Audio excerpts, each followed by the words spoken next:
let's flip a coin. Head Carolina, tails California, somewhere greener. Hello, it's Andy Graham of the Ask Andy Show. I've traveled nonstop for 16 plus years and gone to 90 countries. I traveled nonstop. I happen to be in the United States right now in my hometown of Orland. Got the Fawn River behind me. 400 people in this town. I'm very close to nature. I don't really understand all this organic stuff. I think every garden in the city of Orland is probably organic. We don't put stuff on gardens. Okay, Vilcabamba. Hey there, Andy. I'm a big fan of yours, and I watch all your videos, and I watch all your videos on Ecuador. I have a few questions for you about Vilcabamba. What is your honest take on this town? Weather. Is it too hot or too sunny? Lots of hippies. I've heard it's a strange feeling place. Also, I saw your interview with Matt Monarch, Raw Food World guy. I was wondering if his president and the raw food lifestyle is ever present there. We aren't into that and prefer not to have it in my face all the time. He seems a little bit out there, but who knows? I've been several different places in Ecuador, but never Vilcabamba. My husband and I are moving there next year. We're staying in Puerto Lopez at a friend's house while looking for our own. What's your favorite area in Ecuador? Okay, what's my true feeling on Vilcabamba? Okay, the truth is I'll never go back again. Now, when I say that, one person's hell is another person's paradise. And this is definitely not my paradise. For one thing, it's just full of Americans, and it's more American than America is. It's this liberal type of thing. I would consider it a bunch of very, very angry at the United States Americans, and they're all congregating together, and they're definitely what I would call 1960s hippies that basically never grew up. And you don't have to, okay? But I have a choice where I live, and I do it. But the strange part is I wrote a guidebook on this place, and I'll publish this thing soon, and because it is the right place for certain people. But it's basically the right place for anybody in the 1960s that still wants to be an activist and never grew up and still got a ponytail and dreams of it. It's a great place for anybody that just hates the United States and considers it the scourge of the planet.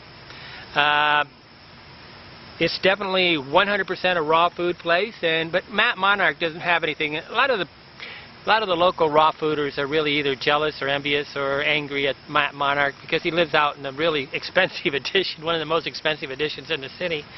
And I just was giving you an earmark that he was there. And it is definitely a raw food place. Basically, I felt out of place in the city because I don't hate the United States. I don't want to be a hippie from the 60s. I don't want to protest about the Vietnam War. All those things are past. And I want to look at life as a good place to live. And it's a lot of survivalists. It's a very big place where you have these people that are in transition to be in what they call the shit hits the fan. It's an acronym. Shit hits the fan. They think the whole United States economy is going to crash, but they go to a place that uses dollars. Brain dead. They're not really thinking it through. One of the readers that I had said it's full of lost souls and I should go to another place. I went there because, as far as the first question, is it too hot or too sunny? This place is paradise. Okay, this place is climate paradise any way you do it. And you go uphill to Cuenca or Loja, and it rains a lot more, and it's a lot colder, and it can be a lot more uncomfortable. But as far as the climate, I would say this has got to be one of the best climates on the planet. It's a very small place, so what I didn't like is that it's just too populated with foreigners and not enough Ecuador people. For me, I would probably just as soon live in the United States as live in Vilcabamba, even though it's a perfect climate. But there's like, I just made a video the other day of like 10 perfect climates, 9 perfect climates, and there's a lot of them are really good. What's your favorite area in Vilcabamba? I would like to go back to Baños and Octavalo. I like Quito. Okay, I like Quito because it's a city, and I like the old part of Quito. But it's really became, all of Ecuador is really hyper-inflated in a way from a value point. I look for places where I can escape the dollar and basically live cheap. I mean, the reason for me to go to a poor country to live cheap, and Ecuador is really probably 30 to 40% more expensive than Ecuador. I mean, Peru, just down the thing, is a lot cheaper, and Peru has a lot more things going on for it. But you know, there is a comfort zone for people in going to Ecuador. I don't think, from an economic point of view, it's becoming like Mexico, Ecuador, probably Panama, and Costa Rica are, to me, overpriced for what you get. Okay, so that's me, right? And you got to choose, make your own choices. But one person's hell, one person's paradise is another person's hell. That keeps us from all going to the same place. I like Octavalo because it's a market town, and on 1 day a week or 2 days a week, they just fill up with these people from all around, and it's just a lot of excitement on those 2 days. I do enjoy people, and I enjoy foreigners, whether it's British or French or Denmark or whatever. I don't really leave the United States to go hang around Americans, and that was the problem in Vilcabamba. But obviously, the value of Vilcabamba is that if you're an American and you never left the country and you're absolutely afraid of thinking about the money, which everybody learns about the money, and you didn't want any violence and you didn't want any real impact, and you just wanted to live in America but live in a perfect climate, Vilcabamba's it. Okay, because it's just a little American colony, and it's a very small city, and you don't need to speak English at all. So there's some real advantages here. And but for me, I have zero plans for ever returning. It's about like, what do you call it, Venezuela. I have no plans to ever return to Venezuela. Although I might go to Curacao, so I might end up in Venezuela, right?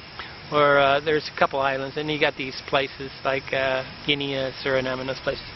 But Baños is good because it's got, actually does have hot water springs, and they're not, you know, Baños is kind of cool, and I think it's an up-and-coming.